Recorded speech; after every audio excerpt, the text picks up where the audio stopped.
സാധാരണ ഒരുപാട് ആളുകളിൽ കണ്ടുവരുന്ന ഒരു പ്രശ്നമാണ് ദഹനവുമായി ബന്ധപ്പെട്ട് എന്തെങ്കിലും ഒരു അസ്വസ്ഥത. ഒന്നുമില്ലെങ്കിൽ ഒരു ഗ്യാസ് ട്രബിൾ, ചിലപ്പോൾ നെഞ്ചിരിച്ചിൽ, പുളിച്ചിതകെട്ടൽ, അസിഡിറ്റി, ചിലപ്പോൾ വയറിനായിട്ട് ബുദ്ധിമുട്ടൊന്നും തോന്നില്ല, പകരം ദഹനം കൃത്യമായിട്ട് നടന്നിട്ടില്ലെങ്കിൽ തലവേദന, ചിലപ്പോൾ മോഷന്റെ ഒരു റെഗുലർ ആയിട്ടുള്ള പോക്ക്, ചിലപ്പോൾ ഒരു മലബന്ധം പോലെ ലൂസ് മോഷനായിട്ട് ഇടയ്ക്ക് വരും, ചിലപ്പോൾ കോൺസ്റ്റിപ്പേഷൻ ആയിരിക്കും, ഹാർഡായിട്ട് വയറ്റിൽ നിന്നും പോവുക, ഇങ്ങനെ പലതരത്തിൽ. ചിലപ്പോൾ കഴിച്ചു കഴിഞ്ഞാൽ ഒരു ദഹനമൊന്നും കൃത്യമായിട്ട് നടക്കാത്ത രീതിയിൽ പെട്ടെന്ന് തന്നെ മോഷൻ ഉണ്ടാവുക. ഇങ്ങനെ ദഹനവുമായി ബന്ധപ്പെട്ട് ഇടയിൽ എപ്പോഴെങ്കിലുമൊക്കെ ബുദ്ധിമുട്ടുകൾ സാധാരണ മനുഷ്യർക്കിടയിൽ ധാരാളമായിട്ട് സംഭവിച്ചുകൊണ്ടിരിക്കുന്നുണ്ട്. ഇത് വല്ലപ്പോഴും വരുമ്പോൾ നമുക്ക് വലിയ പ്രശ്നമായിട്ട്, ഒരു രോഗമായിട്ട് ഇതിന് തോന്നാറില്ല. എന്നാൽ ഇത് സ്ഥിരമായിട്ട് നിൽക്കുകയാണെങ്കിലോ, നിരന്തരമായിട്ട് എനിക്കൊരു അസിഡിറ്റി നിൽക്കുന്നു, നിരന്തരമായിട്ട് ഒരു ഗ്യാസ് ട്രബിൾ ഇങ്ങനെ കൂട്ടത്തിൽ കൂടിയിരിക്കുകയാണ്, കുറച്ചധികം ഗ്യാസ് വന്നാൽ പിന്നെ തലവേദനയിലേക്ക് കയറുന്നു, അല്ലെങ്കിൽ നിരന്തരം കോൺസ്റ്റിപ്പേഷൻ എന്നൊക്കെ പറയുമ്പോൾ ഇത് ഒരു രോഗം പോലെയായി. വാസ്തവത്തിൽ രോഗമാണോ എന്ന് ചോദിച്ചു കഴിഞ്ഞാൽ വലിയ രോഗമല്ല, എന്നാലും ഇത് നമ്മളെ അസ്വസ്ഥതപ്പെടുത്തിക്കൊണ്ടിരിക്കുന്നു. വയറിങ്ങനെ പരിങ്ങിയിരിക്കുക, ഒരു സ്വസ്ഥത പോകുന്നുണ്ട്. നിരന്തരമായിട്ട് ഈ ഒരു പ്രശ്നം വരുമ്പോൾ നമ്മളൊരു ഡോക്ടറെ കാണും. ഡോക്ടറെ കണ്ട് ഒരു ഗ്യാസ് ആണ് എന്ന് പറഞ്ഞു കഴിഞ്ഞാൽ ഗ്യാസിനായിട്ട് ചിലപ്പോൾ മരുന്നുകൾ തരാം, അസിഡിറ്റി ആണെന്ന് പറഞ്ഞാലും ആ മരുന്നുകളൊക്കെ തന്നെ തരാം. പക്ഷെ ഇത് ഒരിക്കലും ഇത് അവസാനിച്ചു പോകുന്നില്ല എന്ന് കാണുമ്പോൾ നമ്മൾ വീണ്ടും ഡോക്ടേഴ്സിന്റെ അടുത്തേക്ക് തന്നെ പോകൂലേ. നമ്മളെ സംബന്ധിച്ചിടത്തോളം ഒരു രോഗം വന്ന് മരുന്ന് കഴിച്ച് പിന്നെ അത് മാറിക്കൊള്ളണം എന്നുള്ളതല്ലേ നിർബന്ധം.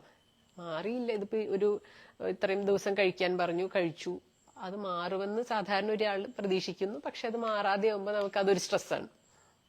വീണ്ടും നമ്മൾ ഇതേ പ്രശ്നങ്ങൾ പറഞ്ഞുകൊണ്ട് ചെല്ലും. ഇപ്പൊ വീണ്ടും മരുന്നുകൾ തരിക, ആ ഒരു അസിഡിറ്റിനെയോ നെഞ്ചരിച്ചലിനെയോ പുളിച്ചതകെട്ടലിനെയോ അല്ലെങ്കിൽ ഗ്യാസ് ട്രബിളിനെയോ ഒക്കെ സപ്രസ് ചെയ്യുക, അല്ലെങ്കിൽ ആ ഒരു അസ്വസ്ഥത ഒഴിവാക്കാൻ വേണ്ടിയിട്ടുള്ള മരുന്നുകൾ തരിക എന്നുള്ളത് അവിടെ തുടർന്നുകൊണ്ടിരിക്കും. ചിലപ്പോൾ നമ്മൾ എന്തെങ്കിലും കുറുക്കു വഴികളൊക്കെ ചെയ്യും. ജീരക വെള്ളം കുടിച്ചോ, ഇഞ്ചി വെള്ളം കുടിച്ചോ, അല്ലെങ്കിൽ ചിലപ്പോൾ ഐസ് വാട്ടർ കുടിച്ചോ, അങ്ങനെ പല വിധത്തിൽ, അല്ലെങ്കിൽ എന്തെങ്കിലും ചെറിയ പൊടിമരുന്നുകളൊക്കെ കഴിച്ചിട്ട്, പച്ചിലകൾ കഴിച്ചിട്ട്, ഇങ്ങനെയാണെങ്കിൽ ഈ ഒരു അസ്വസ്ഥതയെ കുറയ്ക്കാനായിട്ട് നമ്മൾ നോക്കും. ഇനി ഇതുകൊണ്ടൊന്നും ഒരു സ്വസ്ഥത കിട്ടുന്നില്ല എന്ന് നിരന്തരമായിട്ട് ഒരു ഡോക്ടറുടെ അടുത്ത് നമ്മൾ പരാതിപ്പെടുമ്പോൾ എന്താ അവിടെ സംഭവിക്കുന്നത്? ഇനി എന്തെങ്കിലും കാര്യമായിട്ടുള്ള രോഗവുമായി ബന്ധപ്പെട്ടാണോ ഇത് സംഭവിക്കുന്നത്? വെറുതെ ഒരു ആഹാരം കഴിച്ചതിന്റെ ദഹന പ്രശ്നമല്ലാതെ ആന്തരികമായിട്ടുള്ള അവയവങ്ങൾക്ക് രോഗങ്ങൾ എന്തെങ്കിലും ഉണ്ടോ എന്നറിയാൻ വേണ്ടി കൂടുതൽ ടെസ്റ്റുകളൊക്കെ നടത്താം. അപ്പൊ ആദ്യം ചിലപ്പോൾ ബ്ലഡ് ടെസ്റ്റുകൾ നടത്താം, ചിലപ്പോൾ എൻഡോസ്കോപ്പി പോലെയുള്ള ടെസ്റ്റുകൾ നടത്താം. ഇനി കൂടുതൽ ബുദ്ധിമുട്ടുകൾ പറഞ്ഞു കഴിഞ്ഞാൽ ചിലപ്പോൾ കൊളോണോസ്കോപ്പി നടത്താം. എന്തായാലും ഈ ടെസ്റ്റുകളെല്ലാം നടത്തി അതിന്റെ റിസൾട്ടിലും നമുക്ക് പ്രത്യേകിച്ച് പ്രശ്നങ്ങളൊന്നും ഇല്ലെങ്കിലോ, ടെസ്റ്റുകളിലൊന്നും നമുക്ക് പ്രശ്നങ്ങളില്ല, അപ്പോൾ മാരകമായിട്ടുള്ള വലിയ ശരീരത്തിന് വലിയ ആരോഗ്യ പ്രശ്നങ്ങളൊന്നും പറ്റിയിട്ടില്ല, പക്ഷെ നമുക്ക് ബുദ്ധിമുട്ടുണ്ട്. അപ്പൊ പിന്നെ ഈ ഡോക്ടർക്ക് എന്താ ചെയ്യാനായിട്ട് പറ്റുക? ഡോക്ടർ നോക്കുമ്പോൾ രോഗങ്ങളില്ല, പക്ഷെ നമ്മളിങ്ങനെ പരാതിപ്പെടുന്നു, എനിക്ക് ബുദ്ധിമുട്ടുണ്ട്. ഡോക്ടർ ഇതിന്റെ കാരണങ്ങളല്ലേ നോക്കുന്നത്. ടെസ്റ്റുകൾ നടത്തിയിട്ട് കാരണം കണ്ടെത്താൻ നോക്കുന്നു, കാരണം കണ്ടുപിടിക്കാൻ എവിടെയൊന്നും കാണാനില്ല എന്ന് പറയുമ്പോൾ അവിടെ ഡോക്ടർക്ക് എന്ത് ചെയ്യാൻ പറ്റും? ഇതൊരു സ്ട്രെസ്സിന്റെ ഭാഗമാണ് എന്ന് ഡോക്ടർ പറയില്ലേ. നിങ്ങൾക്ക് ടെൻഷനാണ്, ആ ടെൻഷന്റെ ഭാഗമായിട്ടാണ് ഈ ദഹനക്കേട് വരുന്നത് എന്ന് പറഞ്ഞ് ചിലപ്പോൾ സ്ട്രെസ് കുറയ്ക്കാനായിട്ടുള്ള മരുന്നുകളായിരിക്കും നമുക്ക് തരിക. ഇത് വളരെ സർവ്വസാധാരണമായിട്ട് നടന്നുകൊണ്ടിരിക്കുന്നതാണ്. അപ്പൊ അവിടെ നമ്മളൊരു സ്ട്രെസ്സിന് വേണ്ടി ഒരു മരുന്ന് കഴിക്കുമ്പോൾ എനിക്കറിയാം എനിക്ക് അങ്ങനെ മാനസികമായിട്ടുള്ള വലിയ പ്രശ്നങ്ങളൊന്നുമില്ല എന്നുള്ളത് നമുക്ക് നന്നായിട്ട് അറിയാം. ഞാൻ മാനസികമായിട്ട് സ്റ്റേബിൾ ആയിട്ടുള്ള ഒരാൾ തന്നെയാണ്, പക്ഷെ എനിക്ക് സ്ട്രെസ്സിനുള്ള മരുന്നാണ് ഇപ്പൊ തന്നിട്ടുള്ളത് എന്ന് പറയുമ്പോൾ രണ്ട് തരത്തിലാണ് നമ്മൾ മനസ്സിലാക്കേണ്ടത്. ഇപ്പൊ ഒരാൾ കുഴിയിൽ വീണത് ശരിയായിട്ടുള്ള ഒരു മാനസികമായിട്ടുള്ള പ്രശ്നം ഉള്ള ഒരാളെ സംബന്ധിച്ചിടത്തോളം അയാൾ കുഴിയിൽ വീണിരിക്കുകയാണ്. അയാൾ കുഴിയിൽ വീണിരിക്കുകയാണെന്ന് അയാൾ അറിയുന്നില്ല. അയാൾക്ക് ഒരിക്കലും അതുകൊണ്ട് തന്നെ അതിൽ നിന്ന് കയറി വരാനും സാധിക്കുന്നില്ല. അയാൾ ജീവിതകാലം മുഴുവൻ ആ കുഴിയിൽ തന്നെ കിടന്ന് അവിടെ അയാളുടെ ജീവിതം അവസാനിക്കുന്നു. ഇപ്പൊ ഞാൻ ഈ പറഞ്ഞ ഗ്രൂപ്പിനെ സംബന്ധിച്ചിടത്തോളം മാനസികമായിട്ട് പ്രശ്നങ്ങളൊന്നുമില്ല, പക്ഷെ ഞാൻ മാനസികമായിട്ട് അങ്ങനെ ഒരു സ്ട്രെസ്സിന്റെ ഭാഗമായിട്ടാണ് എന്റെ ശരീരത്തിൽ പ്രശ്നങ്ങൾ ഉണ്ടാവുന്നത് എന്ന് ഡോക്ടർ പറഞ്ഞ് എനിക്ക് മാനസികമായിട്ടുള്ള പ്രശ്നങ്ങൾ കുറയ്ക്കാൻ, സ്ട്രെസ് കുറയ്ക്കാനായിട്ട് മരുന്ന് തരുമ്പോൾ അവിടെ വീണ്ടും ഞാൻ വാസ്തവത്തിൽ ഒരു കുഴിയിൽ വീഴുകയാണ്. പക്ഷെ എനിക്കറിയാം എനിക്ക് പ്രശ്നങ്ങളില്ല, ഞാൻ കുഴിയിൽ വീഴുകയാണ്, ഞാൻ കുഴിയിൽ വീണിരിക്കുകയാണ് എന്നുള്ളത് വ്യക്തി കൃത്യമായിട്ട് അറിയുന്നു. പക്ഷെ അതിൽ നിന്നൊരിക്കലും കയറി വരാൻ സാധിക്കുന്നുമില്ല. ഇതാണ് സാധാരണ ഒരു ഗ്യാസ് ട്രബിളുമായി ബന്ധപ്പെട്ട് ഈ ടെൻഷന്റെ മരുന്ന് കഴിക്കേണ്ടി വരുന്നവരുടെ അവസ്ഥ. ഇത് ഞാൻ പറയാൻ കാരണം ഒരുപാട് ആളുകളിൽ ഈ ഒരു കണ്ടീഷൻ ഉണ്ട്. അപ്പൊ അവിടെ നമ്മൾ മനസ്സിലാക്കേണ്ടത്, ഇപ്പൊ സാധാരണ എല്ലാവരും ഇപ്പൊ യൂട്യൂബിൽ ഇതിലൊക്കെ കൂടുതൽ ആരോഗ്യവുമായി ബന്ധപ്പെട്ട കാര്യങ്ങളൊക്കെ സെർച്ച് ചെയ്യുന്നത് കൊണ്ട് നമ്മുടെ ഈ ദഹനേന്ദ്രിയ വ്യൂഹത്തെ സെക്കൻഡ് ബ്രെയിൻ എന്ന രീതിയിൽ പറയുന്നത് ഒരു പക്ഷെ കേട്ടിട്ടുണ്ടായിരിക്കും. എത്രത്തോളം ന്യൂറോൺസ് നമ്മുടെ ബ്രെയിനിലുണ്ടോ അത്രയ്ക്കോ അല്ലെങ്കിൽ അതിലധികമോ അളവ് നമ്മുടെ ഈ ഗട്ടിലുണ്ട് എന്നാണ് പറയുന്നത്. അപ്പോൾ നമ്മുടെ എല്ലാ ചിന്തകളും ദഹനത്തെ നേരിട്ട് ബാധിക്കും. ദഹനം, ഡൈജഷനെ സിസ്റ്റത്തിലാണ് ആ സിസ്റ്റത്തെയാണ് ഈ സെക്കൻഡ് ബ്രെയിൻ എന്ന് പറയുന്നത്. ഗട്ട് എന്ന് പറയുന്നത് അതാണ്, നമ്മുടെ കുടലുകൾ എല്ലാം ചേർന്നിട്ടുള്ളൊരു. അപ്പോൾ ഈ ഒരു എല്ലാ ഇമോഷൻസും എല്ലാ തോട്ട്സും എല്ലാം ദഹനത്തെ ബാധിക്കും എന്ന് പറയുന്നത് പോലെ തന്നെ ദഹനത്തിലുണ്ടാവുന്ന ചെറുതും വലുതുമായിട്ടുള്ള എല്ലാ തകരാറുകളും നമ്മുടെ ചിന്തയെയും ബാധിക്കും. ഇത് ഒന്ന് മറ്റൊന്നിനെ ബാധിച്ചുകൊണ്ടേയിരിക്കും. നമുക്ക് തോന്നും എനിക്കൊരു ഗ്യാസ് ട്രബിൾ അല്ലേ ഉള്ളൂ, എനിക്ക് സ്ട്രെസ് ഇല്ലല്ലോ എന്ന് തോന്നിയാൽ അവിടെ സ്ട്രെസ് ഉണ്ടാവും. വാസ്തവത്തിൽ ലൈഫിൽ കാരണങ്ങൾ ഉണ്ടാവണം എന്നില്ല ടെൻഷൻ ഉണ്ടാവാനായിട്ട്. പക്ഷെ അവിടെ ഒരു സ്ട്രെസ് ക്രിയേറ്റ് ആവുകയാണ്. ഇതിന് ഏറ്റവും എളുപ്പത്തിൽ പറഞ്ഞു തരിക എങ്ങനെയാണ്, നമ്മളൊരു ആഹാരം കഴിക്കുന്നു. ഈ ആഹാരം ഇപ്പൊ ഒരു കോഴിക്കറി ഉണ്ടാക്കി എന്ന് വിചാരിക്കുക. കോഴിക്കറി ഉണ്ടാക്കി അതൊരു പ്രത്യേക സമയം പുറത്തിരുന്ന് കഴിഞ്ഞാൽ എന്താ സംഭവിക്കുക? ഇന്ന് പകല് മുഴുവൻ പുറത്തിരുന്നു, കുറച്ചു നേരമൊക്കെ കേടുവരാതെ ഇരുന്നു. പിറ്റേ ദിവസവും അതങ്ങനെ പുറത്തിരിക്കുകയാണെങ്കിലോ അത് കേടുവന്നു തുടങ്ങും. ഇതേ തരത്തിൽ നമ്മൾ ആഹാരം കഴിച്ചു, കൃത്യമായിട്ടുള്ള ഒരു കോമ്പിനേഷനിലല്ല ആഹാരം കഴിച്ചത് എന്ന് വിചാരിക്കുക. കൃത്യമായിട്ടുള്ള കോമ്പിനേഷനിലല്ല ആഹാരമൊക്കെ കഴിച്ചിട്ടുള്ളത്, അല്ലെങ്കിൽ ഹെൽത്തി ആയിട്ടുള്ള ഒരു ആഹാരമല്ല ഞാൻ കഴിച്ചത് എന്ന് വിചാരിക്കാം. ഈ ആഹാരം അകത്ത് ചെന്നിട്ട് കൃത്യമായിട്ടുള്ള രീതിയിൽ ദഹിച്ചിട്ടുമില്ല, ദഹന തകരാറ് അവിടെ ഉണ്ടായിട്ടുണ്ടെങ്കിൽ എങ്ങനെയാണോ ആഹാരം പുറത്തിരുന്ന് കേടുവന്നത് അതുപോലെ ഒരു ദഹനക്കേട് നമുക്ക് സംഭവിക്കും. അവിടെ ഒരാഹാരം പുറത്തിരുന്ന് കേട് വന്നു കഴിഞ്ഞാൽ കൃത്യമായിട്ടുള്ള ദഹനമൊന്നും ആ സമയത്ത് നടന്നില്ല, അതൊരു പ്രത്യേക ടൈം കഴിഞ്ഞു, അത് ദ്രവിക്കാനായിട്ട് തുടങ്ങുകയാണ്. അപ്പൊ ഇതിങ്ങനെ പുറത്തിരുന്ന് ദ്രവിക്കുമ്പോൾ അതിൽ നിന്നൊരു വിഷാംശം ഉണ്ടാവുന്നില്ലേ? ഈ വിഷാംശം വായുവിൽ, അന്തരീക്ഷ വായുവിൽ കലരും, അതങ്ങനെ പോകുന്നു. ഈ ആഹാരം വിഷാംശമുള്ളതായി അത് പിന്നെ കഴിക്കാൻ പറ്റില്ല, ഉപയോഗിക്കാൻ പറ്റില്ല. പിന്നെ അതിൽ നിന്നുള്ള ഒരു ടോക്സിൻ അത് വായുവിൽ കലർന്നു പോകുന്നുണ്ട്. നമ്മുടെ കഴിച്ച ആഹാരത്തിൽ ഏതെങ്കിലും ഒന്ന് കൃത്യമായിട്ട് ദഹിച്ചില്ല, അതവിടെ അധിക സമയം കെട്ടിക്കിടക്കുകയാണ്. അത് കെട്ടിക്കിടക്കുമ്പോൾ ഇങ്ങനെ ഒരു ദ്രവിക്കലിന് കാരണമായി കഴിഞ്ഞാൽ അതിൽ നിന്നുണ്ടാവുന്ന ടോക്സിൻ എവിടെ പോകും? അതിന് പുറത്തേക്ക് പോകാനായിട്ട് വഴിയൊന്നുമില്ല. മോശപ്പെട്ട ആഹാരം കഴിക്കുമ്പോൾ വളരെയധികം ശ്രദ്ധിക്കേണ്ട ഒരു കാര്യമാണിത്. കൃത്യമായിട്ട് ദഹിക്കുന്നില്ല, ഇപ്പൊ എനിക്ക് ദഹനം കുറവുള്ള ഒരു വ്യക്തിയാണ് ഞാൻ എന്ന് എനിക്ക് തോന്നുന്നുണ്ടെങ്കിൽ അതിനനുസരിച്ചിട്ടുള്ള വളരെ വേഗത്തിൽ ദഹിക്കുന്ന ആഹാരമേ അല്ലെങ്കിൽ ചെറിയ അളവ് ആഹാരമേ ഞാൻ കഴിക്കാവൂ. ഇനി എത്ര കൂടിയ ദഹനം എനിക്കുണ്ട് എന്ന് പറഞ്ഞാലും അൺഹെൽത്തി ആയിട്ടുള്ള ആഹാരം കഴിക്കുമ്പോൾ ഞാൻ വളരെയധികം ശ്രദ്ധിക്കണം. ഒരു ദഹനക്കേട് ഉണ്ടായി കഴിഞ്ഞാൽ അതിൽ നിന്നുണ്ടാകുന്ന ടോക്സിൻ പുറം തള്ളാനായിട്ട്, അതായത് ശരീരത്തിന് പുറത്തേക്ക് കളയാനായിട്ട് വഴികളൊന്നുമില്ല. ആമാശയത്തിന്റെയോ അല്ലെങ്കിൽ ചെറുകുടലിന്റെയോ അകത്ത് വെച്ചിട്ട് ഇങ്ങനെ ഒരു വിഷാംശം രൂപപ്പെടുമ്പോൾ, അപ്പൊ അവിടെ ഇതിൽ നിന്നുള്ള ഈ ദഹിക്കാത്ത ആഹാരത്തിൽ നിന്നുള്ള വിഷാംശത്തെയൊക്കെ രക്തത്തിലേക്ക് വലിച്ചെടുക്കുകയേ നിവൃത്തിയുള്ളൂ. കാരണം ഒരാഹാരം ആമാശയത്തിൽ വെച്ച് ദഹിച്ച് ചെറുകുടലിലേക്ക് കടന്നു, ചെറുകുടലിൽ വെച്ചിട്ടും ദഹനം നടക്കുന്നുണ്ട്. ചെറുകുടലിലൂടെ ഈ ആഹാരം ഇങ്ങനെ പതുക്കെ കടന്നു പോയിക്കൊണ്ടിരിക്കെ അവിടെ വെച്ചിട്ടാണ് ഒരുപാട് രക്തക്കുഴലുകൾ ചെറുകുടലിൽ നിന്നും ആഹാരത്തിൽ നിന്നുള്ള പോഷണത്തെ വലിച്ചെടുക്കുന്നത്. എന്നിട്ട് ആ ആഹാരത്തിൽ നിന്നുള്ള പോഷണത്തെ കോശങ്ങളിൽ എത്തിക്കുകയാണ് ചെയ്യുന്നത്. കോശങ്ങൾ എന്ന് പറയുമ്പോൾ ഏതെങ്കിലും ഒരു പ്രത്യേക ഭാഗത്തല്ല കോശങ്ങളുള്ളത്, മുഴുവൻ ശരീരത്തിലും കോശങ്ങൾ തന്നെയുള്ളത്. എല്ലാ ശരീരഭാഗങ്ങളിലേക്കും ഈ ആഹാരത്തിൽ നിന്നും ദഹിച്ച ആഹാരത്തിൽ നിന്നുള്ള പോഷണം എത്തുന്നുണ്ട്. അപ്പൊ അവിടെ പോഷണം മാത്രമല്ല, രക്തത്തിലേക്ക് കലരുന്ന സകലതും എത്തുന്നുണ്ട്. രക്തം ഏതെങ്കിലും ഒരിടത്ത് കെട്ടിക്കിടക്കുന്ന ഒന്നല്ലല്ലോ, സദാസമയവും ഒഴുകിക്കൊണ്ടിരിക്കുന്നവയാണ്. അപ്പോൾ ഈ ദഹിക്കാത്ത അല്ലെങ്കിൽ കേടുവന്ന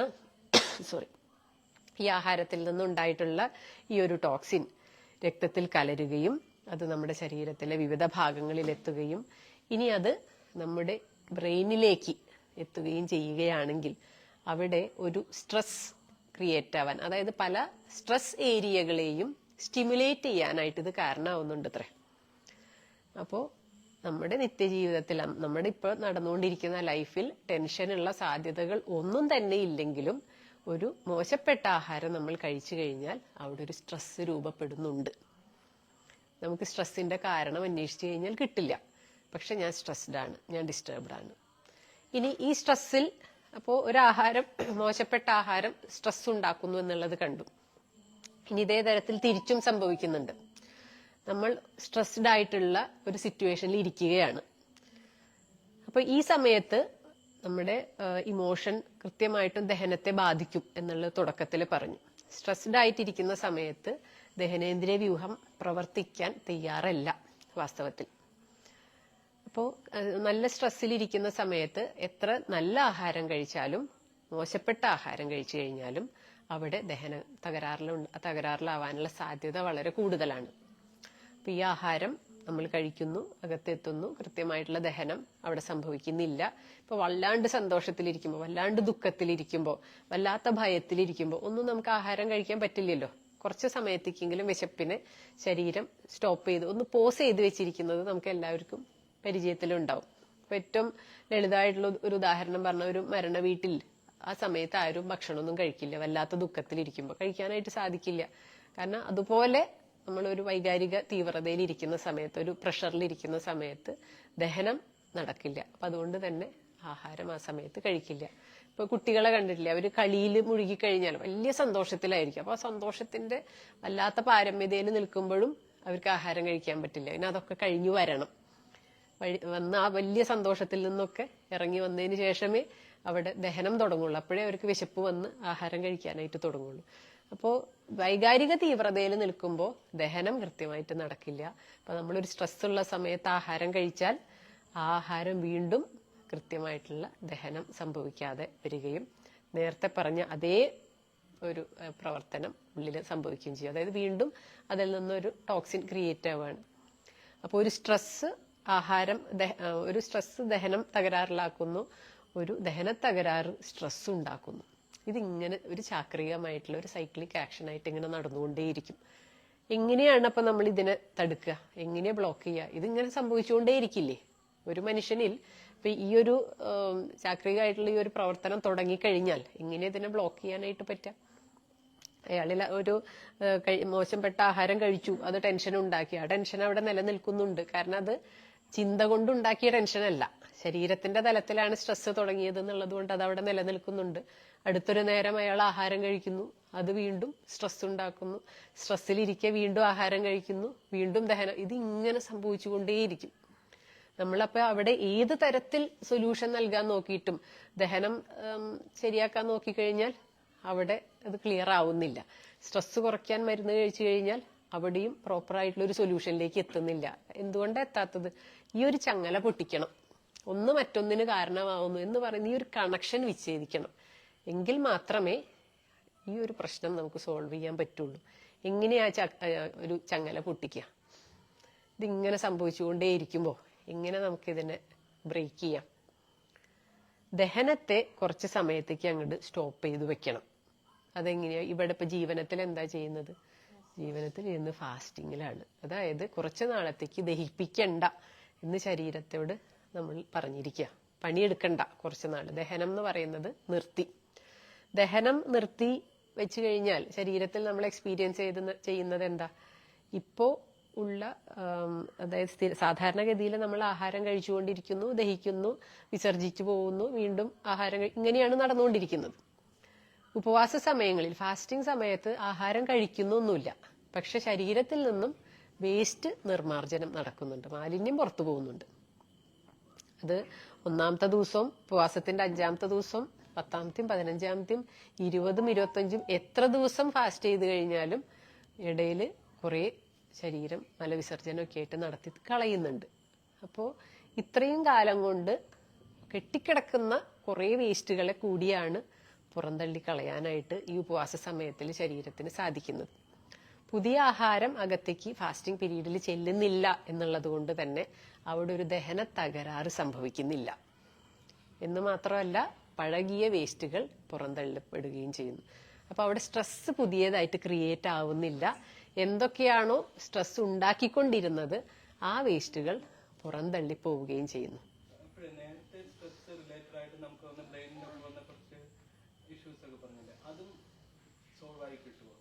ആ, അതായത് സ്ട്രെസ് എന്ന് പറയുന്നത് സോൾവ് ആവുമോ എന്നുള്ളതാണ് ചോദിക്കുന്നത് അല്ലേ? ആ ആ ബ്രെയിനിൽ മനസ്സിലായില്ല.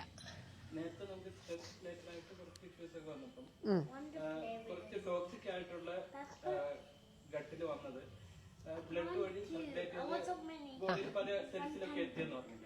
അപ്പൊ അവിടെ എന്തെങ്കിലും ഒരു ഡാമേജ് എന്തെങ്കിലും ഒരു പ്രശ്നത്തിലെത്തി കാണില്ല. അതൊക്കെ പിന്നെ റിക്കവറായി വരും. എത്രത്തോളം ഡാമേജ് ഉണ്ടോ അത്രത്തോളം അങ്ങോട്ട് കൊണ്ടു എത്രത്തോളം ഡാമേജ് ഉണ്ടോ അത്രയും ശരീരം സമയമെടുക്കും എന്ന് മാത്രം. എന്തായാലും ഉപവാസം എന്ന് പറയുന്നതിന് ഒരു നമുക്ക് കിട്ടിയ ഒരു ലാഭമായി കിട്ടിയ ഒരു സമയമായിട്ട് ശരീരം ഉപയോഗിക്കും, പരമാവധി യൂട്ടിലൈസ് ചെയ്യും. അപ്പൊ അവിടെ ശരീരത്തിൽ നിന്നുള്ള ഒരു വിസർജനം മാത്രമല്ല നടക്കുന്നത്, ചിന്തയുടെ തലത്തിൽ നിന്നുണ്ട്. ഇപ്പോ അദ്ദേഹം ചോദിച്ചത് ഇമോഷണൽ ആയിട്ട് നമുക്ക് ഉണ്ടായിട്ടുള്ള പ്രശ്നങ്ങളെ കുറിച്ചിട്ടാണ്. ഞാൻ അതിലേക്ക് എത്തിയിട്ടില്ല. ഇപ്പൊ പറയുന്നത് ജസ്റ്റ് നമ്മുടെ ഫുഡും സ്ട്രെസ്സും ഇതുമായി മാത്രം ബന്ധപ്പെട്ടിട്ട്. അപ്പൊ ആ സ്ട്രെസ് ഒരിക്കലും ചിന്തയുടെ തലത്തിലല്ല വാസ്തവത്തിൽ. നമ്മൾ എക്സ്പീരിയൻസ് ചെയ്യുന്നത് ചിന്തയിലും എല്ലാറ്റിലും ഉണ്ട്. പക്ഷെ യഥാർത്ഥത്തിൽ ഇതിന്റെ സോഴ്സ് പുറമെന്നല്ല. സ്ട്രെസ് നമ്മുടെ ഉള്ളിൽ പ്രത്യേകിച്ച് കാരണമൊന്നുമില്ല. അതിപ്പോ ഒരു ഭാര്യയും ഭർത്താവും കൂടിയിരിക്കുന്നു, അവർ ജീവിക്കുന്നു, പ്രത്യേകിച്ച് വിഷയങ്ങളൊന്നുമില്ലാതെ ചെറിയ വിഷയങ്ങൾക്ക് ചണ്ട കൂടുകയാണെങ്കിൽ അപ്പൊ അവിടെ എന്താണ് ഇവരുടെ പ്രശ്നം എന്നുള്ളത് മാനസികമായിട്ടുള്ള പ്രശ്നം അന്വേഷിക്കുന്നതിനേക്കാൾ ഇതുപോലെ ഉദരം ക്ലിയർ ആണോ എന്നുള്ളത് അന്വേഷിക്കണമെന്ന് ഞങ്ങൾ തമാശയായിട്ടെങ്കിലും പറയാറുണ്ട്. ഇങ്ങനെ സൗന്ദര്യപ്പിണക്കങ്ങളൊക്കെ പറയുമ്പോൾ ദഹനമൊക്കെ വളരെ ഓക്കെ അല്ലേ? ദഹനം ഓക്കെ അല്ലെങ്കിൽ നമുക്ക് ദഹനം ആദ്യം ക്ലിയർ ആക്കണം. ശരീരത്തിൽ നിന്ന് തന്നെയാണ് എല്ലാറ്റിന്റെയും തുടക്കം. മനസ്സിൽ എന്തോ വിഷയമൊക്കെ വരുന്നുണ്ടെങ്കിലും ശരീരം നല്ല ഫിറ്റാണെങ്കിൽ എന്തിനേയും അങ്ങോട്ട് നമുക്ക് ഒതുക്കി നിർത്താനായിട്ട് പറ്റും. ശരീരം വീക്കാണെങ്കിൽ ചെറിയ ചെറിയ വിഷയങ്ങൾ പോലും വല്ലാതെ നമ്മളെ ബാധിക്കുകയും ചെയ്യും. അപ്പൊ ആ ശരീരത്തിൽ നിന്ന് തുടങ്ങാൻ വേണ്ടി കൂടി തന്നെയാണ് ഈ ഒരു വൃത്തിയാക്കൽ എന്ന് പറയുന്ന പ്രക്രിയക്ക് ഇത്രയും പ്രാധാന്യം കൊടുക്കുന്നത്. ഇപ്പോ ഞാനിപ്പോ ഈ പറഞ്ഞ ഒരു കേസ്, അതായത് ഒരു സാധാരണ ഒരു ഗ്യാസുമായി തുടങ്ങി അവസാനം സ്ട്രെസ് കുറയ്ക്കാൻ അല്ലെങ്കിൽ ആന്റി ഡിപ്രസന്റ് ഒക്കെ കഴിക്കേണ്ടി വരുന്ന ആളുകളുടെ എണ്ണം അത്ര അധികമുണ്ട്. വാസ്തവത്തിൽ ഈ ഒരു രീതിയിൽ തുടക്കത്തിലെ തന്നെ നമുക്ക് ഇങ്ങനെ ഒരു പ്രശ്നം ഉണ്ട്, ഇത് മാറുന്നില്ലല്ലോ എന്ന് പറയുമ്പോൾ തന്നെ എന്താണ് പ്രശ്നം എന്ന് സ്വയം ഉള്ളിലേക്ക് ഒന്ന് തിരിഞ്ഞു നോക്കാനായിട്ടുള്ള ഒരു വിദ്യാഭ്യാസം നമുക്ക് കിട്ടുകയാണെങ്കിൽ, അങ്ങനെ ഒരു വിദ്യാഭ്യാസം ഇല്ല കേട്ടോ നമുക്ക്. കാരണം ഒരു രോഗം ഉണ്ടാവുക എന്ന് പറഞ്ഞു കഴിഞ്ഞാൽ അത് പരിഹരിക്കാനായിട്ടുള്ള എല്ലാ വിദ്യയും ഒരു ഡോക്ടറുടെ കയ്യിൽ മാത്രമേ ഉള്ളൂ എന്ന് ഉറച്ചു വിശ്വസിക്കുന്നവരാണ് എല്ലാ മനുഷ്യരും. അത് അവനവന്റെ ഉള്ളിൽ അതിന്റെ കാരണം എന്റെ അകത്താ ഉള്ളത്. എന്റെ രോഗത്തിന്റെ കാരണം ഡോക്ടറുടെ കയ്യിലല്ല, എന്റെ രോഗത്തിന്റെ കാരണം എന്റെ ഉള്ളിലെ തന്നെയാണ് ഇരിക്കുന്നത് എന്ന തരത്തിൽ നമ്മൾ ചിന്തിക്കാറില്ല. അങ്ങനെ ഒന്നും പഠിച്ചിട്ടുമില്ല. എന്റെ രോഗത്തിന്റെ കാരണങ്ങളെല്ലാം എന്റെ കയ്യിൽ തന്നെയാണുള്ളത്. ഞാനറിയാതെ അല്ലെങ്കിൽ എന്റെ ശ്രദ്ധക്കുറവ് കൊണ്ട് എനിക്ക് അസുഖങ്ങൾ വരിക എന്നുള്ളതല്ലാതെ, നമുക്കിപ്പോ ഒരു അസുഖം വരിക എന്ന് പറഞ്ഞാൽ എന്തോ ഒരു അജ്ഞാത ശക്തി നമ്മളിൽ ഒരു രോഗം ഏൽപ്പിച്ചു തന്ന പോലെയാണ്. അതിന്റെ ഉത്തരവാദിത്തം, എനിക്കൊരു രോഗം വന്നാൽ അതിന്റെ ഉത്തരവാദിത്തം ഏറ്റെടുക്കാൻ ഞാൻ തയ്യാറല്ല. ഞാൻ വളരെ നിഷ്കളങ്കനായിട്ട് ഡോക്ടറുടെ മുമ്പിൽ ചെന്ന് നിൽക്കുന്നത്, എനിക്ക് ഇങ്ങനെ ഒരു പ്രശ്നമുണ്ടെന്ന് പറയുന്നു, ഡോക്ടർ ഒരു പ്രതിവിധി നൽകുന്നു. അതിൽ നിന്നും മാറി എനിക്കൊരു അസുഖം വന്നിട്ടുണ്ടെങ്കിൽ ഞാൻ എൻ്റെ ഉള്ളിലേക്കൊന്ന് തിരിഞ്ഞു നോക്കണം. എങ്ങനെയാണ് എനിക്ക് ഈ അസുഖം വന്നത്? എനിക്കിപ്പോ ഒരു ഫാറ്റി ലിവർ ഉണ്ട്, അല്ലെങ്കിൽ എനിക്കൊരു അൾസർ ഉണ്ടെങ്കിൽ എങ്ങനെയാണ് എനിക്ക് ഈ രോഗം വന്നതെന്നുള്ളത് ഞാനൊന്ന് എൻ്റെ ഉള്ളിലേക്ക് തിരിഞ്ഞു നോക്കണ്ടേ? എന്ത് ജീവിത രീതി കൊണ്ടാണ്? ഞാൻ അത്ര അധികം മധുരം കഴിക്കുമായിരുന്നോ? അത്ര അധികം വറുത്ത ആഹാരങ്ങൾ കഴിക്കുമായിരുന്നോ? അല്ലെങ്കിൽ അത്ര അധികം ഞാൻ മദ്യം കഴിക്കുമായിരുന്നോ? അത്രയും ഞാൻ ഉറക്കം കളയുമായിരുന്നോ, അത്രയും ടെൻഷൻ അടിക്കുമായിരുന്നോ, ഇങ്ങനെയെല്ലാം എനിക്ക് എങ്ങനെയാണ് ഈ ഒരു രോഗം വന്നതെന്ന് ഞാൻ എല്ലാ രീതിയിലും ചിന്തിക്കണ്ടേ. അല്ലാതെ എനിക്കൊരു അൾസർ ആണെന്ന് ഒരു ഡോക്ടർ നിർണയിക്കുന്നു, അതിനുശേഷം അതിന്റെ എല്ലാ ഉത്തരവാദിത്വവും ഡോക്ടറുടെ തലയിൽ മാത്രം വെച്ചു കൊടുത്ത് എനിക്കൊന്നും ചെയ്യേണ്ടതില്ല, ഡോക്ടർ പറയും, ഡോക്ടർക്ക് അറിയാം എന്താ ചെയ്യേണ്ടത് എന്ന് പറഞ്ഞ് നമ്മൾ നമ്മുടെ ഉത്തരവാദിത്തത്തിൽ നിന്ന് മാറി നിൽക്കരുത്. അവനവന്റെ ശരീരത്തിന്റെ ഉത്തരവാദിത്തം അവനവനാണ് ഏറ്റവും പ്രധാനമായിട്ട്. അത് കഴിഞ്ഞിട്ടേ ബാക്കി നമ്മുടെ സുഹൃത്തുക്കൾക്കോ ഡോക്ടർമാർക്കോ ആർക്കും ഉള്ളൂ. എനിക്കൊരു ഗുണമുണ്ടായിട്ടുണ്ടെങ്കിൽ, എനിക്കൊരു വലിയ റാങ്ക് ഹോൾഡറായി മാറി ഞാനെങ്കിൽ അതിന്റെ എല്ലാ ക്രെഡിറ്റും ഞാൻ എടുക്കില്ലേ? അതിന്റെ എല്ലാറ്റിന്റെ ഉത്തരവാദിത്തം എനിക്കാ. ഞാൻ കഷ്ടപ്പെട്ട് പഠിച്ചതുകൊണ്ടാണ്. ഇതുപോലെ എനിക്കൊരു രോഗം വന്നാലും എന്റെ ശ്രദ്ധക്കുറവ് കൊണ്ടാണ് എനിക്ക് വന്നിട്ടുള്ളത് നമുക്ക് അഡ്മിറ്റ് ചെയ്യാൻ പറ്റണം. അങ്ങനെ ഒരു പരാജയം, അതെനിക്കൊരു പരാജയമാണ്. ഞാനൊരു രോഗിയായി കഴിഞ്ഞാൽ പരാജയം എന്ന് പറയുന്നത് നമ്മൾ നശിക്കുന്നു എന്നുള്ളതല്ല. അതോടുകൂടി ആ ഒരു പരാജയത്തോടു കൂടിയിട്ട് നമ്മൾ ഇല്ലാതെ പോവലൊന്നല്ല. ഓരോ പരാജയത്തിൽ നിന്നും നമ്മൾ പഠിക്കുന്നുണ്ട്. പരാജയങ്ങൾ, ടെൻഷനുകൾ ഉണ്ടാവുമ്പോൾ, ഇപ്പൊ നമ്മൾ ഇടയ്ക്കിടയ്ക്ക് ക്ലാസ്സിലൂടെ പറയാറുള്ള ഒരു കാര്യമാണ്, നല്ലൊരു ടെൻഷനിലൂടെ കടന്നുപോയി കഴിഞ്ഞാൽ ആ ടെൻഷന് മുൻപുള്ള ഞാനും ശേഷമുള്ള ഞാനും വേറെയായിരിക്കും. ആ ടെൻഷന് ശേഷം നമ്മൾ കുറച്ചുകൂടി മാറിയിട്ടുണ്ടായിരിക്കും, കുറച്ചുകൂടി കരുത്തുള്ള ഒരാളായി മാറിയിട്ടുണ്ടാവും. അപ്പൊ ആ സ്ട്രെസ് എന്ന് പറയുന്നത് നമ്മളെ സംബന്ധിച്ചിടത്തോളം നമ്മൾ ഭയങ്കര ഇടിഞ്ഞിരിക്കുകയാണ്, പരാജയം സംഭവിച്ച പോലെയാണ് മാനസികമായിട്ടുള്ളത്. പക്ഷെ തോന്നലിൽ അങ്ങനെയാണെങ്കിലും റിയാലിറ്റിയിൽ എങ്ങനെയാ, ആ ഒരു പ്രഷർ കൊണ്ട്, ആ ഒരു ടെൻഷൻ കൊണ്ട് കുറെ കൂടി വെളിവ് എനിക്കുണ്ടായി, കുറെ കൂടി വെളിച്ചം എൻ്റെ ഉള്ളിൽ വരികയാണ് ചെയ്തിട്ടുള്ളത്. ഇതേ തരത്തിലാണ് ഇപ്പൊ ഒരു രോഗം വരുന്നു എന്ന് പറഞ്ഞു കഴിഞ്ഞാൽ ആ രോഗം കൊണ്ട് ഞാൻ ആകെ പരാജയപ്പെട്ടു നശിച്ചു പോകുന്നു എന്നുള്ളതല്ല. അതൊരു പ്രഷർ തന്നെയാണ്, ഒരു സ്ട്രെസ് തന്നെയാണ്. അതിനൊരു സ്ട്രെസ്സായി തന്നെ എടുക്കണം. വെറുതെ ഒരു ടെൻഷൻ, വിഷമം എന്നുള്ളതല്ല. മറിച്ച് നമുക്ക് എങ്ങനെയാണോ ഒരു പ്രഷർ കൊണ്ട്, ഞാൻ ഒരു ടെൻഷൻ കൊണ്ട് എനിക്ക് വളർച്ചയുണ്ടാവുന്നത്, ആ തരത്തിൽ എന്ത് കാരണം കൊണ്ടാണ് ഇപ്പൊ ഇതൊക്കെ സംഭവിച്ചത് എന്നുള്ളത് കൃത്യമായിട്ട് പഠിക്കാനായിട്ടുള്ള ഒരു ശ്രമം എല്ലാവരും നടത്തണം. എനിക്കിപ്പോ കാൽമുട്ട് വേദന ഉണ്ടെങ്കിൽ അതിന്റെ കാരണം ഞാൻ കണ്ടെത്തിയേ പറ്റുള്ളൂ. എനിക്ക് സഹായങ്ങൾ എടുക്കാം, വൈദ്യസഹായം, ഡോക്ടർമാരുടെ സഹായം എടുക്കാം, ജേണലുകളുടെ സഹായം എടുക്കാം, എന്തിന്റെ സഹായം വേണമെങ്കിലും എടുക്കാം. എന്തായാലും എല്ലാ സഹായങ്ങളും വെച്ച് ഞാൻ എന്നെയാണ് പഠിക്കാൻ പോകുന്നത്. എന്റെ കാൽമുട്ടിൽ എങ്ങനെ ഇത് സംഭവിച്ചു, അല്ലെങ്കിൽ എന്റെ ഉദരത്തെ, എന്റെ വയറിൽ എങ്ങനെയാണ് ഈ അൾസർ ഫോം ചെയ്തത് എന്നുള്ളത് പഠിക്കാൻ, എന്റെ കാര്യമെങ്കിലും പഠിക്കാനായിട്ട് എനിക്ക് സാധിക്കണം. അതിന്റെ ഒരു ഉത്തരവാദിത്വം നമ്മൾ ഓരോരുത്തരും ഏറ്റെടുക്കണം. അപ്പൊ നമുക്ക് മനസ്സിലാവും എന്റെ ലൈഫ് സ്റ്റൈലിൽ എന്തൊക്കെ തകരാറുകളാണ് ഈ രോഗത്തിലേക്ക് നയിച്ചതെന്ന്. ചിലപ്പോ വലിയൊരു പരിധി വരെ ആ പ്രശ്നങ്ങൾ, എന്റെ ലൈഫ് സ്റ്റൈലിലെ ആ പ്രശ്നങ്ങളെ പരിഹരിച്ചു മുന്നോട്ട് പോകാൻ സാധിക്കുകയാണെങ്കിൽ എനിക്ക് ആ രോഗം പരിഹരിച്ചു കൊണ്ടുപോകാനായിട്ട് സാധിക്കും. ചിലപ്പോ ആ പരിഹാരം ഞാൻ ചെയ്യുന്നതിന്റെ ഒപ്പം തന്നെ എനിക്ക് വൈദ്യസഹായം വേണ്ടതായിട്ട് വരാൻ ചിലപ്പോ. എന്തായാലും ഈ ഒരു രോഗത്തിൽ നിന്നും റിക്കവറി നേടുന്നതോടെ ഞാൻ പുതിയൊരാളായിട്ടുണ്ടാവണം. എനിക്ക് പുതിയ കുറെ അറിവുകൾ വന്നു ചേർന്നിട്ടുണ്ടാവണം. വലിയ രോഗങ്ങൾ വന്നു കഴിഞ്ഞാൽ അങ്ങനെയുള്ള അറിവുകൾ നമുക്ക് വരുന്നുണ്ട്. കാരണം പഠിക്കും. ഇപ്പൊ എനിക്കൊരു ക്യാൻസർ വന്നു, അപ്പൊ ഞാനും എന്റെ മക്കളൊക്കെ കുത്തിയിരുന്ന് പഠിക്കും, എവിടെയാണ് നല്ല വൈദ്യം ഉള്ളത്, എങ്ങനെയാണ് ഇത് എനിക്ക് വന്നത്, എല്ലാതും നമ്മൾ അന്വേഷിക്കാനായിട്ട് നടക്കും. പക്ഷെ ചെറുകിട രോഗങ്ങളൊക്കെ ആണെങ്കിൽ കാര്യമായിട്ടുള്ളൊരു ശ്രദ്ധ നമ്മൾ കൊടുക്കൊന്നുമില്ല. അത് ഡോക്ടറെ അടുത്ത് പോയി കഴിഞ്ഞാൽ മരുന്ന് കിട്ടി ഹാപ്പി ആയല്ലോ. പക്ഷെ പിന്നീട് ഇത് വരും, വീണ്ടും വീണ്ടും വരുന്നുണ്ടല്ലോ എല്ലാവർക്കും. ഇപ്പൊ ഒരു തവണ എനിക്ക് അൾസർ ഉണ്ടായി, മരുന്ന് കഴിച്ചു, അതോടുകൂടി മാറിപ്പോകുന്നൊന്നുമില്ല. കുറച്ച് ഞാനൊന്ന് ശ്രദ്ധ തെറ്റിക്കഴിഞ്ഞാൽ വീണ്ടും വരുന്നു, വീണ്ടും ശ്രദ്ധ തെറ്റിക്കഴിഞ്ഞാൽ വീണ്ടും വരുന്നു. അപ്പൊ എപ്പോഴെപ്പോഴും ഒരു പരസഹായം തേടുക എന്നുള്ളതിന് പകരം ഞാൻ എൻ്റെ ഉള്ളിലേക്ക് ഒന്ന് തിരിഞ്ഞു നോക്കി, ഈ രോഗം വരുന്നത് എൻ്റെ പ്രശ്നം കൊണ്ടാണ്, ഞാനത് അന്വേഷിച്ച് കണ്ടുപിടിച്ചേ പറ്റുള്ളൂ. പലതും നമുക്കറിയാത്ത ഒരുപാട് കാര്യങ്ങൾ ഉണ്ടായിരിക്കില്ലേ. അപ്പൊ നമുക്ക് എന്തെങ്കിലും ഒരു ബുദ്ധിമുട്ട് വന്നു തുടങ്ങുമ്പോഴായിരിക്കും അത് പഠിക്കാനൊക്കെ ആയിട്ട് നമ്മൾ ഇറങ്ങി പുറപ്പെടുക. അങ്ങനെ ഒരു അസുഖം വന്ന് അതിൽ നിന്ന് റിക്കവറി നേടുക എന്ന് പറയുന്നതിലൂടെ വലിയ ഒരു ഉയർച്ചയായിരിക്കണം ചിന്തയുടെ തലത്തിലടക്കം നമുക്ക് ഉണ്ടാവേണ്ടത്, അറിവിന്റെ തലത്തിലടക്കം ഉണ്ടാവേണ്ടത്. കുറേ കാര്യങ്ങൾ പഠിച്ചിട്ടുണ്ടാവണം. കാരണം ഇതിനൊരു നല്ലൊരു പ്രഷറായിട്ട് എടുക്കണം. അതൊരു ഗ്രോത്തിന് വേണ്ടിയിട്ടുള്ള ഒരു പ്രഷറായിരിക്കണം, ഒരു ക്രിയേറ്റീവ് ആയിട്ടുള്ള ഒരു പ്രഷറായിരിക്കണം എന്ന് മാത്രം. നമ്മൾ നശിക്കുകയല്ല, ഇത് എങ്ങനെയാണ് ഇതൊക്കെ സംഭവിച്ചതെന്നുള്ളത് പഠിച്ച് പഠിച്ച് പഠിച്ച് പഠിച്ച് ഇനി ആ പ്രശ്നങ്ങൾ ലൈഫിലില്ല എന്നുള്ളത് ഉറപ്പുവരുത്തിയിട്ട് മുന്നോട്ട് നീങ്ങുന്നു.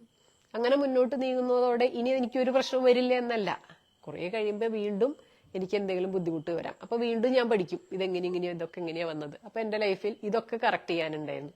ഇനി ആ പ്രശ്നം പരിഹരിച്ച് ഞാൻ മുന്നോട്ട് നീങ്ങുമ്പോൾ അതിന് കാരണമായിട്ടുള്ള പ്രശ്നങ്ങൾ കൂടി പരിഹരിച്ചിട്ടായിരിക്കും മുന്നോട്ട് നീങ്ങുക. ഇങ്ങനെ പതുക്കെ പതുക്കെ പതുക്കെ ലൈഫിൽ കറക്റ്റ് ചെയ്ത് മുന്നോട്ട് നീങ്ങാനായിട്ട് നമുക്ക് പറ്റണം. ഇപ്പൊ നമ്മളൊരു കാര്യം പഠിച്ചു, ഈ ഒരു ചങ്ങല എങ്ങനെ പൊട്ടിക്കാം, അല്ലെങ്കിൽ ഈ ചങ്ങല പൊട്ടിക്കേണ്ടതുണ്ട് എങ്കിലേ ദഹനവുമായി ബന്ധപ്പെട്ട പ്രശ്നങ്ങൾ മാറുകയുള്ളൂ, അല്ലെങ്കിൽ അതിന്റെ ഭാഗമായിട്ട് വരുന്ന മാനസിക പിരിമുറുക്കങ്ങൾ മാറുകയുള്ളൂ എന്നുള്ളതൊരു പുതിയ പഠനമല്ലേ. ഇതേ തരത്തിൽ ഏത് പ്രശ്നത്തിലൂടെ നമ്മൾ കടന്നു പോകുമ്പോഴും ഒരു അസുഖം വന്നു കഴിഞ്ഞാൽ അതോടുകൂടി മനസ്സുകൊണ്ട് തകർന്നു പോവുകയല്ല.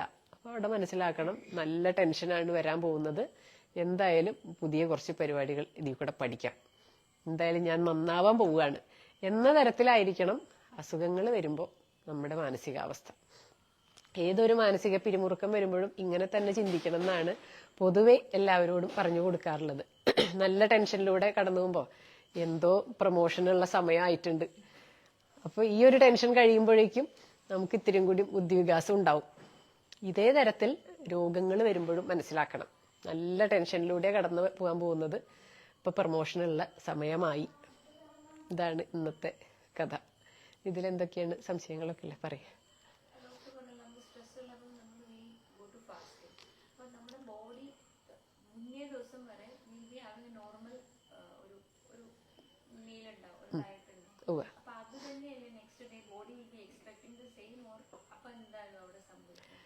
ഫാസ്റ്റിംഗിലേക്ക് പോവുക എന്ന് ഉദ്ദേശിച്ചത്, ഒരു സ്ട്രെസ് വരുമ്പോൾ അല്ലെങ്കിൽ ഒരു ദഹനക്കേട് വരുമ്പോൾ നമ്മൾ പെട്ടെന്ന് ഒരു ഫാസ്റ്റിംഗിലേക്ക് പോകുന്നതും നേരത്തെ ഞാൻ പറഞ്ഞ ഫാസ്റ്റിംഗ് തമ്മിൽ നല്ല വ്യത്യാസമുണ്ട്. നേരത്തെ ഞാൻ പറഞ്ഞത് ഒരു രോഗചികിത്സ എന്നുള്ള തരത്തിലുള്ള ഒരു ലോങ് ഫാസ്റ്റിംഗ് ആണ്, ഒരു ചികിത്സാലയത്തിൽ മാത്രം ചെയ്യേണ്ടത്. ഇപ്പോ ഗോപി ചോദിച്ചത്, ഇപ്പൊ എനിക്കിന്ന് ഭയങ്കര ടെൻഷനും കാര്യങ്ങളൊക്കെയാണ്, എനിക്ക് സ്വന്തമായിട്ട് അത് സോൾവ് ചെയ്യാനൊന്നും പറ്റുന്നില്ല, ആഹാരവും കാര്യങ്ങളൊന്നും ശരിയാവുമെന്ന് തോന്നുന്നില്ല, അങ്ങനെ ഞാൻ ഒരു ദിവസം ഫാസ്റ്റ് ചെയ്യുക, ഒരു ബ്രേക്ക് എടുക്കുകയാണ്. അവിടെ പ്രത്യേകിച്ച് നിയമങ്ങളില്ല ഫാസ്റ്റിങ്ങിന്, റെസ്റ്റ് ഉണ്ടാവണം എന്ന് മാത്രമേ ഉള്ളൂ. നമ്മളിവിടെ ഇപ്പൊ ജീവനത്തിൽ കുറേ ഘട്ടങ്ങളിലൂടെ കടന്നിട്ടാണ് ഒരാൾ ഫാസ്റ്റിങ്ങിലേക്ക് എത്തിക്കുള്ളൂ. കാരണം വലിയ ഫാസ്റ്റിംഗ് ആണ് പ്ലാൻ ചെയ്യുക. കാരണം അത് ശരീരം ഒരു വലിയ ചികിത്സ, എന്തൊക്കെയാണോ പ്രശ്നങ്ങൾ അതൊക്കെ പതുക്കെ കണ്ടെത്തി പതുക്കെ ഹീൽ ചെയ്യാനായിട്ട് അതിന് കുറെ സമയം കൊടുക്കുകയാണ് ചെയ്യുന്നത്. മറ്റേത് തൽക്കാലത്തേക്ക്, ഇന്ന് ഈ ഒരു ബ്രേക്ക് എടുത്തിട്ട് എനിക്ക് എന്തൊക്കെയാണ് സംഭവിക്കുന്നത് എന്നുള്ളതൊക്കെ ഒന്ന് നോക്കി അവിടെ ഒരു പോസ് ഇടണം, ഒരു ചെറിയ ഒരു സ്റ്റോപ്പ് ഇടണം. അതിന് വേണ്ടിയിട്ട് മാത്രം. ഇപ്പോൾ ദഹനം മോശമാണ് ഇന്ന് കണ്ടു കഴിഞ്ഞാൽ, എനിക്ക് ആകെ ഒരു നെഞ്ചിരിച്ചിലും ഒരു സുഖക്കുറവുണ്ടെങ്കിൽ ഇന്നൊരു ദിവസം ഞാൻ പതുക്കെ ഫാസ്റ്റ് ചെയ്യുന്നു. ചിലപ്പോൾ അത് എന്തെങ്കിലും പാനീയങ്ങൾ മാത്രം കുടിച്ചിട്ടാവാം, എൻ്റെ അന്നത്തെ ജീവിത സിറ്റുവേഷൻ നോക്കിയിട്ട്. ഇപ്പൊ കംപ്ലീറ്റ് റെസ്റ്റ് ഉള്ള ഒരാൾക്ക് മാത്രമേ വാട്ടർ ഫാസ്റ്റിംഗ് പറ്റുള്ളൂ. അല്ലാത്തവർക്കൊക്കെ ഇതുപോലെ ഫ്രൂട്ട് ഡയറ്റോ മറ്റെന്താ ഫ്രൂട്ട് ഫാസ്റ്റിങ്ങോ ജ്യൂസ് ഫാസ്റ്റിങ്ങോ അങ്ങനെയൊക്കെ വേണ്ടതായിട്ട് വരാം. എന്തായാലും ഒരു ദിവസം ബ്രേക്ക് ചെയ്യുക എന്ന് പറയുന്നത് ഒരു വലിയ രോഗചികിത്സയല്ല, അന്നത്തെ പ്രശ്നം സോൾവ് ചെയ്യാൻ. ഇപ്പൊ ഒരു മരുന്ന് കഴിച്ച് എങ്ങനെയാണോ നമ്മൾ ഗ്യാസ് ഒഴിവാക്കുന്നത്, അതിനേക്കാൾ കുറച്ചുകൂടി ഗ്രേഡ് കൂടിയത്, അങ്ങനെ പറയാൻ പറ്റുള്ളൂ. അവിടെ നമ്മൾ ഗ്യാസിന്റെ ബുദ്ധിമുട്ടുകൾ ഒഴിവാക്കി അല്ലെങ്കിൽ രോഗം മാറി എന്നൊന്നും പറയാനില്ല. തൽക്കാലത്തേക്ക് പക്ഷെ നമുക്ക് നല്ല ആശ്വാസം കിട്ടി ഒരു മരുന്ന്, ഒരു ഗുളിക കഴിക്കുമ്പോഴേക്കും. ഒരു ദിവസം ഫാസ്റ്റ് ചെയ്യുമ്പോൾ എന്ത് കാരണം കൊണ്ടാണോ ആ സ്ട്രെസ് ഉണ്ടായത് അതിനെ ഒരു വലിയ പരിധിവരെ ഇല്ലാതാക്കാനായിട്ട് കൂടി അവിടെ നമുക്ക് വലിയൊരു സഹായം അവിടെ കിട്ടും. എനിക്കൊരു സംശയമുണ്ട്. ഭക്ഷണം കഴിക്കാണ്ടിരിക്കുമ്പോൾ നമുക്ക് ദഹനത്തിനുള്ള എൻസൈം ഉണ്ടാവുമല്ലോ, അപ്പൊ നമ്മുടെ ആമാശയത്തിന്റെ ഭിത്തിയെ ബാധിക്കല്ലേ? അത് പറഞ്ഞുതരാം. ഇത് ശരിക്കും പറഞ്ഞാല് ആഹാരം കഴിക്കുമ്പോൾ നമുക്കൊരു കൊതി വന്നാൽ പോലും വായിൽ വെള്ളം വരും. ഇപ്പൊ ഒരു വാളൻപുളിനെ കുറിച്ച് ഓർത്തു കഴിഞ്ഞാൽ വായിൽ വെള്ളം വരും. ഇപ്പൊ ഫാസ്റ്റിംഗ് ചെയ്യുന്ന സമയത്ത് പോലും നമുക്ക് കൊതികൾ വരില്ലേ? ഭക്ഷണത്തെക്കുറിച്ച് ആലോചിച്ചാൽ, അല്ലെങ്കിൽ വീഡിയോസോ അല്ലെങ്കിൽ അങ്ങനെയുള്ള ക്ലിപ്പുകളൊക്കെ കണ്ടു കഴിഞ്ഞാൽ നമുക്ക് കൊതിയൊക്കെ വരും. ഫാസ്റ്റിംഗ് സമയത്തും പട്ടിണി കിടക്കുന്ന സമയത്തും നമ്മുടെ ശരീരത്തിന്റെ അവസ്ഥ വളരെ വ്യത്യസ്തമാണ്. ഫാസ്റ്റിംഗ് പീരീഡിൽ നമ്മൾ പ്ലാൻ ചെയ്തുകൊണ്ടാണ് ഇത്രയും ദിവസത്തേക്ക് ശരീരത്തിന് ഒരു വിശ്രമം കൊടുക്കാനായിട്ട് തീരുമാനിച്ചിരിക്കുന്നു. ശരീരത്തിന് വിശ്രമം, മനസ്സിന് വിശ്രമം, നമ്മുടെ ഇന്ദ്രിയങ്ങൾക്ക് വിശ്രമം, അതിന്റെ കൂട്ടത്തിലാണ് ആന്തരിക അവയവങ്ങൾക്ക് വിശ്രമം. അതിനുവേണ്ടി മാത്രമാണ് ആഹാരം ഒഴിവാക്കുന്നത്. ഈ 4 തരത്തിലുള്ള വിശ്രമമൊക്കെ ആയിട്ടാണ് ഉപവാസത്തിലേക്ക് നമ്മൾ കടക്കുന്നത്. ഇങ്ങനൊരു ഉപവാസ സമയത്ത് നമുക്കുണ്ടാകാവുന്ന ഏറ്റവും കൂടിയ ദഹനരസം എന്ന് പറയുന്നത് ഉമിനീര് വരെ മാത്രമേ ഉള്ളൂ. ഉമിനീര് ഒരു ദഹനരസമാണല്ലോ. ഇപ്പോൾ എന്തെങ്കിലും ഇപ്പോൾ ഒരു തേൻ വെള്ളം കുടിച്ചു അല്ലെങ്കിൽ എന്തെങ്കിലുമൊക്കെ ഒന്ന് കാണുമ്പോൾ കഴിക്കാനായിട്ട് ഇഷ്ടം വരിക എന്ന് പറഞ്ഞാൽ അവിടെ നമ്മുടെ ആമാശയത്തിലേക്കുള്ള ദഹനരസങ്ങളുടെ ഉൽപാദനമില്ല. ആഹാരം കണ്ടാൽ നമുക്ക് കൊതി വരും. അവിടെ നമുക്ക് ഉമിനീര് വരെ വരാം. സ്മെല്ല് ചെയ്ത് കഴിഞ്ഞാലും ഉമിനീരിന്റെ പ്രൊഡക്ഷൻ ഉണ്ടാവാം. ചിന്തിച്ചു കഴിഞ്ഞാലും ഉണ്ടാവാം. പക്ഷെ അതിനപ്പുറത്തേക്ക് ദഹനരസം ഉണ്ടാവണമെങ്കിൽ എന്തെങ്കിലും കടിക്കണം. പല്ലുകൾ കൊണ്ട് കടിച്ചു കഴിഞ്ഞാൽ അപ്പൊ അവിടെ ദഹനരസം, ഈ പറഞ്ഞ ഹൈഡ്രോക്ലോറിക് ആസിഡോ എന്തൊക്കെയാന്ന് വെച്ചാൽ ദഹിപ്പിക്കാനായിട്ടുള്ള അതിൻ്റെയൊക്കെ പ്രൊഡക്ഷൻ ഉണ്ട്. അല്ലാത്ത പക്ഷം ദഹനരസത്തിന്റെ ഉൽപാദനം അകത്തില്ല. അങ്ങനെ ഉൽപാദനം ഉണ്ടെന്ന് വെച്ചാൽ നമ്മുടെ ആമാശയ ഭിത്തികളൊക്കെ പ്രശ്നത്തിലാവില്ലേ? നമ്മൾ കഴിക്കുന്ന ആഹാരത്തെ അതുമായി ബന്ധപ്പെട്ടിട്ടാണ് ഈ ആമാശയ ഭിത്തികളെ സംരക്ഷിക്കാനായിട്ടുള്ള മ്യൂക്കസിന്റെ, കഫത്തിന്റെ കോട്ടിങ് ഉണ്ടാക്കുക എന്നുള്ളത് കഴിഞ്ഞ ദിവസം നമ്മൾ പറഞ്ഞിരുന്നു. എന്താണ് കഴിക്കുന്നത്, ആ കഴിക്കുന്നതിനനുസരിച്ചിട്ടാണ് ദഹനരസം ഉണ്ടാവേണ്ടത്. ഇപ്പൊ പ്രോട്ടീനാണ് കൂടുതൽ കഴിക്കുന്നതെങ്കിൽ പ്രോട്ടീനെ ദഹിപ്പിക്കാനായിട്ടുള്ള ദഹനരസമാണ് ഉൽപ്പാദിപ്പിക്കുക. സ്റ്റാർച്ചാണ് കൂടുതലുള്ളതെങ്കിൽ അതിനെ ദഹിപ്പിക്കാനായിട്ടുള്ളത്. മറ്റ് പഴങ്ങളാണ് കഴിക്കുന്നതെങ്കിൽ മറ്റൊരു ദഹനരസം. ഓരോ തരത്തിലുള്ള ആഹാരങ്ങളെ ദഹിപ്പിക്കാനും വ്യത്യസ്ത ദഹനരസങ്ങളാണ് വരിക. ഇത് എപ്പോഴാണ് തീരുമാനിക്കുന്നത് വെച്ചാൽ ചവയ്ക്കുമ്പോഴാണ് എന്നാണ് പറയുന്നത്. പല്ലുകൾ നല്ലവണ്ണം ചവച്ചരച്ച് കഴിക്കണം എന്ന് എപ്പോഴും പറയില്ലേ? ചവച്ചരയ്ക്കുമ്പോൾ നമ്മുടെ ബ്രെയിൻ സിഗ്നലുകൾ കൊടുക്കും. ഇപ്പം കാർബോഹൈഡ്രേറ്റ് ആണ് വരാൻ പോകുന്നത്, അല്ലെങ്കിൽ പ്രോട്ടീനാണ് വരാൻ പോകുന്നത്, അതും ഇത്രയും ക്വാണ്ടിറ്റിയാണ് വരാൻ പോകുന്നത്, അതിന് ഇത്രയും അളവ് ദഹനരസം, ഇന്ന ദഹനരസം ആവശ്യമുണ്ട്, ഇത്ര അളവ് ഇന്ന ദഹനരസം, അത് ഇന്ന ഓർഗനാണ് പ്രൊഡ്യൂസ് ചെയ്യേണ്ടത്. അങ്ങനെയുള്ള അറിയിപ്പുകൾ, മെസ്സേജുകൾ നമ്മുടെ ബ്രെയിൻ ചവച്ചുകൊണ്ടിരിക്കെ പാസ് ചെയ്യും എന്നാണ് പറയുന്നത്. അപ്പൊ അവിടെ ചവയ്ക്കണം. അകത്ത് ആമാശയത്തിലൊക്കെ ദഹനരസം ഉണ്ടാവണമെങ്കിൽ ഭക്ഷണം ചവയ്ക്കണം. കണ്ടാലോ മണത്താലോ ചിന്തിച്ചാലോ കൊതി വന്നാലോ ഒന്നും തന്നെ ആമാശയത്തിനകത്ത് ദഹനരസങ്ങളുടെ പ്രൊഡക്ഷൻ ഇല്ല. അതുകൊണ്ട് അങ്ങനെയുള്ള ഭയങ്ങളും വേണ്ട. ഇപ്പൊ ഉപവാസത്തിന്റെ തന്നെ ചില ദിവസങ്ങളിൽ നെഞ്ചരിച്ചല് പോലെ അങ്ങനെയുള്ള ബുദ്ധിമുട്ടുകളൊക്കെ ഉണ്ടാവും. അവിടെ മനസ്സിലാക്കേണ്ടത് ചില ശരീരങ്ങളിൽ എക്സസ് ആയിട്ടുള്ള പിത്തരസത്തിന്റെ ഉൽപാദനം ഉണ്ടാവുന്ന ശരീരങ്ങളുണ്ട്. അവർക്ക് ദഹന സംബന്ധമായിട്ടുള്ള പ്രശ്നങ്ങൾ ചിലപ്പോൾ ഉണ്ടാവാം. നല്ല ഇതുപോലെ ടെൻഷനുള്ള ആളുകൾ ഉണ്ടാവാം. അങ്ങനെയുള്ളവർക്ക് ഈ ഒരു നെഞ്ചരിച്ചൽ ഉണ്ടായി കഴിഞ്ഞാൽ അവർ കുറെ പിത്തരസമൊക്കെ ചിലപ്പോൾ ഛർദ്ദിച്ച് കളയും. അത് കഴിഞ്ഞാൽ അവർക്ക് വലിയൊരു ആശ്വാസമൊക്കെ ആയിരിക്കും. ചിലർക്ക് കുറെ മലവിസർജനം വഴിയൊക്കെ പോകും. അവിടെ ദഹിപ്പിക്കാൻ വേണ്ടിയിട്ട് ഈ ഒരു ദഹനരസം ഉൽപ്പാദിപ്പിക്കുന്നതല്ല. അതും അവിടെ ഒരു അബ്നോർമൽ ആയിട്ടുള്ള ഒരു കണ്ടീഷനും ഉണ്ട്. അതുകൊണ്ടാണ് കൂടുതലായിട്ടുള്ളതിന് പുറന്തള്ളുന്നതെന്ന് പറയുന്നത്. അപ്പോൾ മറ്റേ ഭയം ഒഴിവാക്കാം. ആഹാരം നമ്മൾ വൈകിക്കഴിഞ്ഞാൽ അത് ആ ഒരു പ്രശ്നസ്ഥാനത്തല്ല. ഉപവാസത്തിൽ അങ്ങനെ ഒരു പ്രശ്നമില്ല. നമ്മൾ എപ്പോഴും തോന്നുന്ന സമയത്ത് ആഹാരം കഴിക്കുക എന്നൊക്കെ പറയുന്നത് വളരെ അൺഹെൽത്തിയാണ്. ഇപ്പൊ എനിക്ക് രാവിലെ വിശന്നില്ല, അപ്പൊ ഞാൻ ഉച്ചയാവാൻ വെയിറ്റ് ചെയ്തു, 3 മണിക്കാണ് ആദ്യത്തെ ആഹാരം കഴിക്കുന്നത്, പിന്നത്തെ ആഹാരം രാത്രി 10 മണിക്ക് എന്നൊക്കെ പറയുന്നത് വളരെ ആരോഗ്യക്കുറവുണ്ടാക്കും. ഇതുപോലെ അൾസറോ പ്രശ്നങ്ങളോ എന്ത് ദഹന പ്രശ്നവും ഉണ്ടാക്കാം. പക്ഷെ ഉപവാസത്തിൽ നമ്മൾ ഈ പറയുന്ന രീതികളുമായിട്ടൊന്നും യാതൊരു ബന്ധവും ഇല്ലാത്ത ഏറ്റവും സേഫസ്റ്റ് പീരീഡാണ് ഉപവാസ സമയം എന്ന് പറയുന്നത്. അവിടെ എററുകളില്ല. ഇപ്പൊ ഈ ഒരു അൾസർ ഉള്ള ഒരാളിൽ ആ അൾസർ പരിഹരിക്കാൻ വേണ്ടിയിട്ട് പോലും നമ്മൾ ചെയ്യുന്നത് ഉപവാസത്തിലൂടെ തന്നെ അയാൾ കൊണ്ടുപോകല് തന്നെയാണ്. അതിലൂടെ അൾസർ ഹീലാവുന്നതായിട്ടാണ് നമുക്ക് കാണാനായിട്ട് സാധിക്കുക. ഓക്കെ, ഇനി എന്തൊക്കെയാ ഡൗട്ടുകൾ?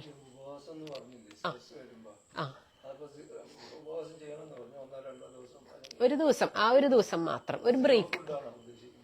അതും നേരത്തെ പറഞ്ഞില്ലേ, നമ്മുടെ അന്നത്തെ അവസ്ഥ അനുസരിച്ച്. ഇപ്പൊ ജോലിക്ക് പോകുന്ന ഒരാളാണെങ്കിൽ അങ്ങനെ 0 ആക്കാൻ നിവൃത്തിയില്ല. അപ്പൊ നമ്മൾ വളരെ ലൈറ്റാക്കി. കാരണം ദഹനം മോശമാകും, അതിനുള്ള എല്ലാ സാധ്യതകളും ഉണ്ട്. ഞാൻ നല്ല ടെൻഷനിലാണ്. അപ്പൊ അതുകൊണ്ട് ഞാൻ കുക്ക് ചെയ്തിട്ടുള്ള ഈ ചോറും കറിയും ഇതൊന്നും കഴിക്കുന്നില്ല. ഏറ്റവും ലൈറ്റ് ആയിട്ടുള്ള പഴങ്ങൾ മാത്രമോ അല്ലെങ്കിൽ ജ്യൂസുകൾ മാത്രമോ ഒക്കെ ആക്കിയിട്ട് എന്നെ ഒന്ന് ലൈറ്റ് ആക്കുന്നു. ഇനി അതിന്റെ ഒപ്പം ജോലിക്കൊന്നും പോകുന്നില്ല, ഞാൻ റിലാക്സ് ചെയ്ത് വീട്ടിലിരിക്കുകയാണ്. അപ്പൊ ഒരു ദിവസം മുഴുവൻ ഫാസ്റ്റിംഗ് കൂടിയാണ്, വാട്ടർ ഫാസ്റ്റിംഗ് പോലെയാണ് എടുക്കുന്നത്. കംപ്ലീറ്റ് ഞാൻ റെസ്റ്റിലൊക്കെ ആണെങ്കിൽ അവിടെ വലിയ റിസൾട്ട് ആയിരിക്കും ഉണ്ടാവുക. അങ്ങനെ ജോലി ഇല്ലാത്ത ഒരാളെ സംബന്ധിച്ചിടത്തോളം അവിടെ വിശ്രമിക്കാം, കിടന്ന് വിശ്രമിക്കാം, പച്ചവെള്ളം മാത്രം കുടിച്ചാൽ മതി. അല്ലാത്ത ഒരാൾക്ക് അതിനനുസരിച്ച് ആഹാരങ്ങൾ കഴിക്കണം. പക്ഷെ കട്ടി കുറയ്ക്കണം. എളുപ്പം ദഹിപ്പിക്കാവുന്നത്, ദഹനം കാര്യമായിട്ട് വേണ്ടാത്തത്, അതാണ് ഈ പഴങ്ങൾ, പഴച്ചാറുകൾ എന്നൊക്കെ പറയുന്നത്. ഓക്കെ,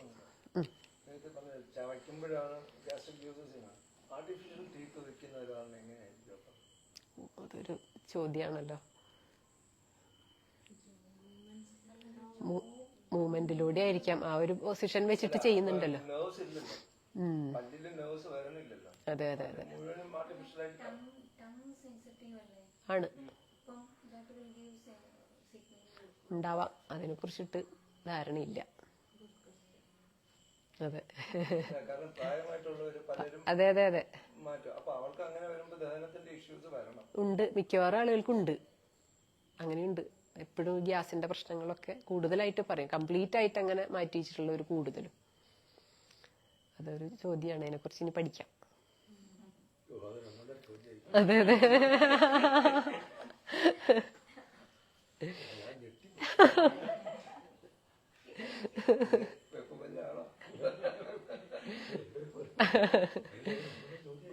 അതെ അതെ അതെ മിടുക്കൻ. ഓക്കെ.